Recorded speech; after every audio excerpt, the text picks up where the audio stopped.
Hello, I'm Karma Kitaj. I'm your host for A Livelihood, New Careers as We Age. And today I bring you Fred Mandell, who is a friend that I've met in the last few years through Life Planning Network.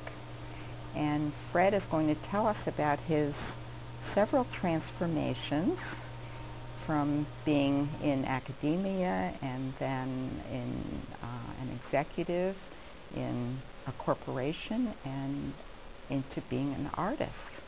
So let's say hello to Fred. Hello. Hi, Karma. Hey. Yeah, so I'm interested in all these transformations you've made.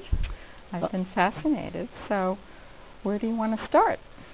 My goodness. Well, I'm going to go by the academic transition pretty quickly. I earned a PhD in history in the other century a while ago, but quickly migrated into the private sector. I loved teaching, but I did not particularly like scholarship, and I discovered that pretty quickly. So I went to work for a major financial services company, and I was with that company for a little bit over 20 years. In the mid-1990s, I began to feel things roiling around inside of me in a way that made me think about the future and needing to address and pay attention to that stuff that was going on inside of me. So that was then my next transition. Almost on a whim, I decided that I would enroll in a sculpture workshop. So I did that, and it was a bronze sculpture workshop, which is pretty an intricate process. That's right. Nothing simple for starters, huh? No. But I thoroughly enjoyed it, and I brought my first piece from concept to modeling to bronze to patina, and it was a finished piece. So with the encouragement of these wonderful teachers, I fairly quickly began to enter juried shows. And received some recognition there, and shortly after that someone said, well, Fred, you're ready for your own one-person show. So and this is with no prior experience really in art? No, I had not taken an art class since the 7th grade. So it was decades between that experience and enrolling in this sculpture workshop. I'd always enjoyed working with my hands, and I'd always been a visual person. And don't ask me why I did sculpture versus painting, but I just wanted to do that. I think working in 3 dimensions was very appealing to me. And I liked the physical engagement with the material as well. So with a modest body of work, I had this one-person show. And to my surprise, people actually looked at the prices, and they offered to pay some of those prices, and they bought pieces. And then one piece got into a corporate collection. So I was very, very excited by that. At that point, I decided what I really wanted to do was to leave the corporate world. So I stepped away from that, not fully knowing what I was going to do next. I knew it would involve art and creative work in a different way, but I wasn't ready at that point in time to declare myself an artist or to pursue art on a full-time basis. But something else happened along the way, and that is I began to reflect on my own transition and looking at what I came to identify as the 7 creative skills of the great artists.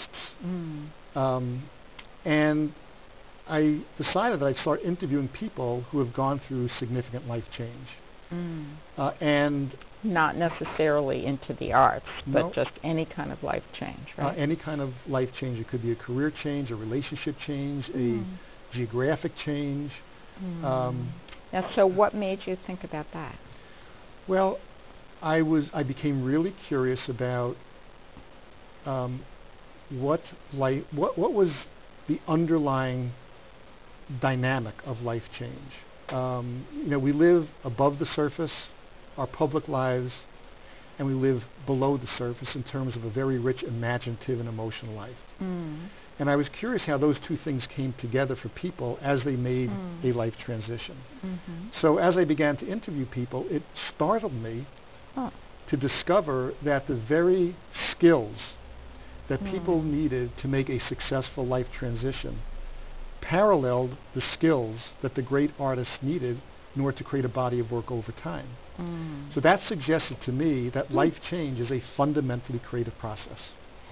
So with my co-author, we put together a proposal and an outline, and we recently signed a contract with Penguin Putnam under their Avery label to publish a book next year called Becoming a Life Change Artist, 7 Creative Skills That Can Transform Your Life. The process that people go through as they move through or navigate life change parallels the process that artists go through as they create their great bodies of work. We call that the 4 dimensions of life change. And we call them dimensions because they are very dynamic and multidimensional. They are not linear like a phrase or a stage or that sort of thing.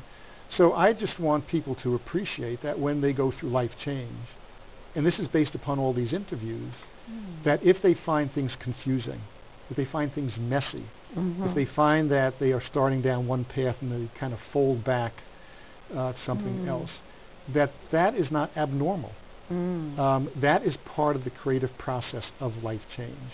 And we kind of describe lots of examples and anecdotes of the great artists that show that, and we tell the stories of real people who are going through life change to reinforce that idea and inspire others to understand that they can get through it. And not just get through it, but by developing specific creative skills, they can navigate life change successfully.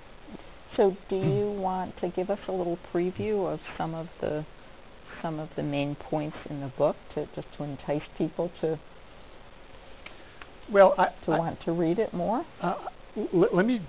Let me do something at a high level and then dive into something a little bit more specific. At a high level, the book, as I said, takes the point of view that life change is a fundamentally creative process. If it is a creative process, it means that there are certain skills that people need in order to make a successful transition. The third point, though, is that these creative skills are ones that everyone can develop. They're not the province of the great artists. Genius is not required. They are skills that can be developed. And believe me, I have been affirmed in the belief that one can develop skills because, as I mentioned earlier, I was a stick figure drawer in the beginning. I didn't know what I had inside of me. And by practicing, committing myself to my own development, but under the tutelage of outstanding, nurturing teachers who brought out the best in me, I was able to develop the beginnings of some ways to express myself artistically and visually. There's a picture up on the screen right now that I think is, do you want to say something about that? Well, that is a self-portrait. Hopefully, if people look at me, they can recognize it. And it's bronze, and it really tries to capture where I was at the time that I did that self-portrait, in the form of a period of introspection, but one in which I was beginning to use my hands creatively.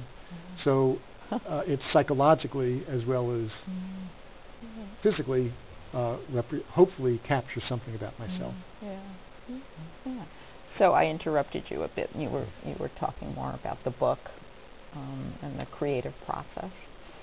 Yeah, I mean, I think one of the things that people often don't think about in terms of the creative process is that one of the core skills that I discovered, surprisingly, is that the skill of collaboration.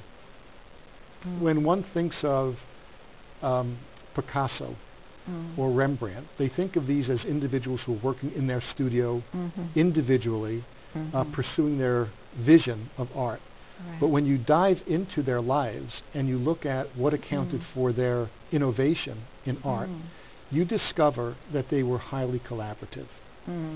So, for instance, Picasso worked hand in hand with Georges Braque, who was a French artist at the time.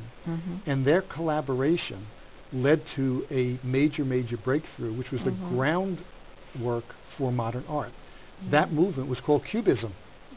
Cubism would not have been introduced unless those two folks had collaborated. Oh, that's wonderful. Thank you so much for coming. Thank you for inviting me. We're gonna have to stop. Okay.